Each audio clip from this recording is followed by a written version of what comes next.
sejahtera selalu buat kita semuanya. Kita ketemu lagi pada sesi perkuliahan di dasar-dasar hotel accounting yang pertama, di mana pada kesempatan ini akan kami kondisikan yang berkaitan dengan hal-hal yang menjadi pemahaman pada dasar-dasar hotel accounting 1 ini. Apa saja itu? Ya, yang jelas yang berkaitan dengan step by step pemahaman accounting perhotelan. Jadi sekali lagi saya ucapkan selamat datang, selamat bergabung di pemahaman berkaitan dengan hotel accounting yang pertama ini, di mana kita akan bersama-sama apa saja yang ada di step by step pemahaman accounting perhotelan itu. Ya, yang pertama yang berkaitan dengan itu adalah pemahaman tentang arti dan peranan accounting departemen di hotel. Ya, jadi kita akan kupas berkaitan dengan arti dan peranan accounting departemen di hotel. Itu yang pokok bahasan yang pertama yang segera akan kita pelajari, kita pahami setelah sesi kali ini. Ya, sedangkan yang kedua adalah berkaitan dengan pengertian dan pemahaman siklus akuntansi di bagian kantor depan atau front office. Jadi pada awalnya kita harus paham dulu mengenai yang berkaitan dengan arti dan peranan accounting departemen di hotel.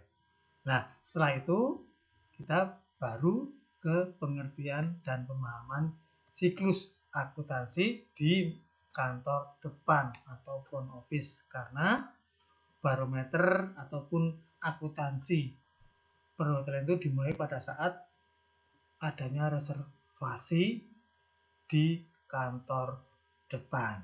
Nah, itu ya.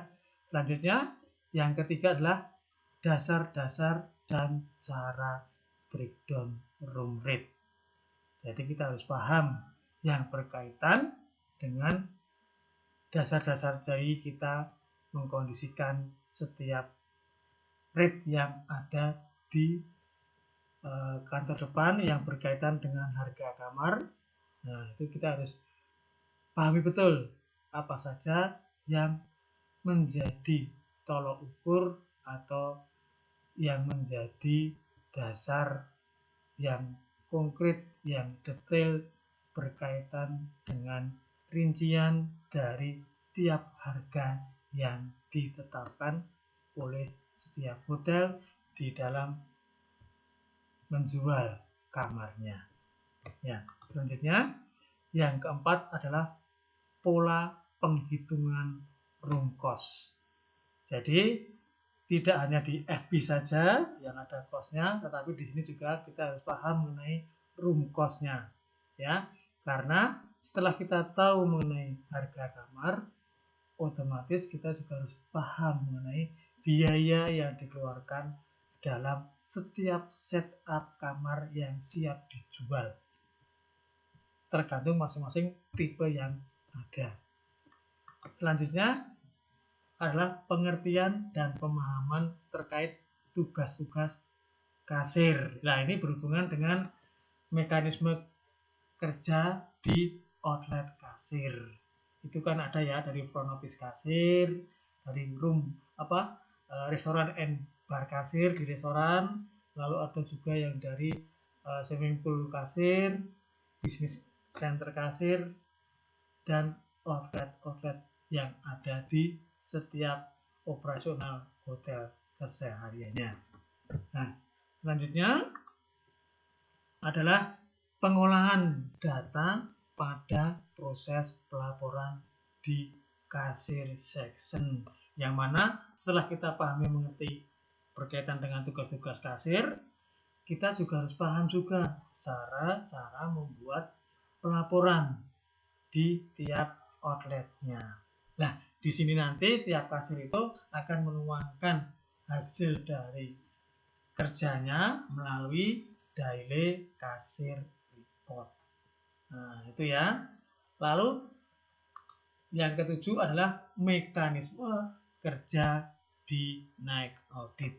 Kita ingat, night audit merupakan petugas yang intinya merekap semua hasil kerja dari kasir outlet dalam satu periode akuntansi atau dalam satu hari dari tata operasional di hotel. Nah, inilah termin yang pertama yang akan kita kondisikan dari mulai pertemuan yang pertama sampai ke-7 yang berkaitan dengan step by step pemahaman awal kita mengenal akunting perhotelan.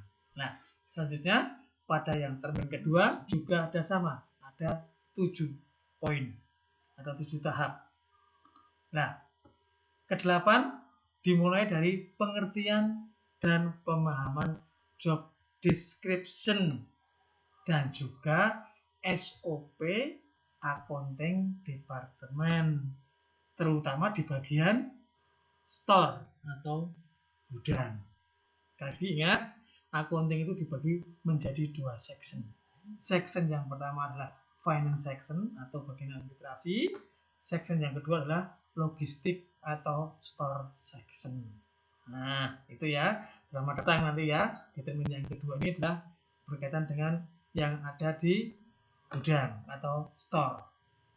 Selanjutnya juga tidak kalah pentingnya kita harus memahami pola kerja yang ada di store. Itu seperti apa dan bagaimana. Ya. Selanjutnya juga berkaitan dengan prosedur, yang mana kita tahu prosedur pengadaan barang di store, karena store merupakan bagian logistik yang bertanggung jawab terkait dengan pengadaan maupun pembelian barang-barang kebutuhan operasional hotel. Nah, setelah kita tahu bagaimana proses pengadaan barang, juga kita pelajari mengenai pola dan teknik pembelian barang. Ini berkaitan dengan purchasing. Nah, tentu seperti itu. Selanjutnya, juga tidak kalah pentingnya metode food and beverage cost. Kalau kita sudah paham mengenai sirkulasi atau mekanisme ataupun alur pengadaan barang serta teknik pembelian barang, tentu saja kita juga harus paham mengenai biaya dari apa yang dikeluarkan dalam proses produk, baik makanan maupun minuman, begitu ya. Oke, selanjutnya juga tidak kalah pentingnya setelah kita paham mengenai food and beverage cost, juga mengenai pola pengelolaan cost dan expense. Nah, kalau kita sudah tahu cara menghitungnya, bagaimana cara mengelolanya? Ya, ingat biaya itu di hotel dikondisikan menjadi 2. Yang pertama cost, yang kedua adalah expense. Nanti kita akan pelajari masing-masing pemahaman antara cost dan expense ini. Nah, selanjutnya kita tutup pemahaman dengan metode inventory. Yang mana metode inventory ini sangat berguna sekali di dalam kita melaksanakan suatu pengelolaan pengadaan barang di hotel. Nah, itulah yang akan kita pahami, yang akan kita pelajari, yang akan kita kupas dalam sesi perkuliahan di hotel accounting pertama ini. Ya, demikian ya yang harus kita laksanakan. Dan sebetulnya ada yang namanya kerangka konseptual akuntansi, itu yang bagaimana? Ya, di sini yang berkaitan dengan konseptual akuntansi, yang mana dalam akuntansi perhotelan itu terdapat berbagai bagian-bagian aktivitas yang saling bersinergi satu sama lain di dalam membangun satu kesatuan kegiatan dalam sistem akuntansi perhotelan itu sendiri. Saling bersinergi, ya, seperti itu. Jadi membangun suatu kesatuan. Pelaporan juga detail dan juga akurat. Nah, di sini di mana tiap-tiap bagian tersebut meliputi sistem dan juga prosedur akuntansi, termasuk struktur pengendalian, ya, dan juga berkaitan dengan struktur organisasi di departemen akuntansi itu sendiri. Nah, di mana dapat kita lihat spesialisasi akuntansi itu ada beberapa ya, kalau nanti tertarik ya. Yang pertama ada akuntansi umum atau keuangan, ya, lebih dikenal dengan General of Financial Accounting. Lalu juga ada lagi akuntansi biaya atau cost accounting.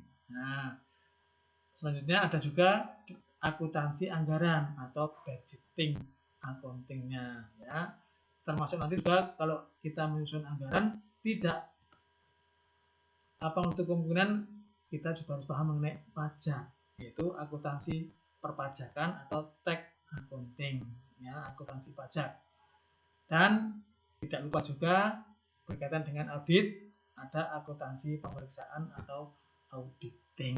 Nah, itulah yang istilahnya pemahaman singkat mengenai spesialisasi daripada akuntansi itu sendiri. Nah, di sini saya akan berpesan, yang namanya adalah pesan-pesan bermakna.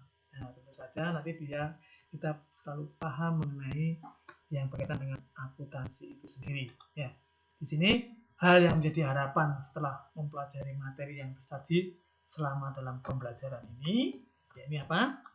Ya, kami harapkan semakin mengerti dan memahami baik arti, peran, maupun mekanisme yang ada di dalam accounting, yang mana menjadi barometer atau tolak ukur keberhasilan dari tata kelola manajemen di setiap lini perusahaan.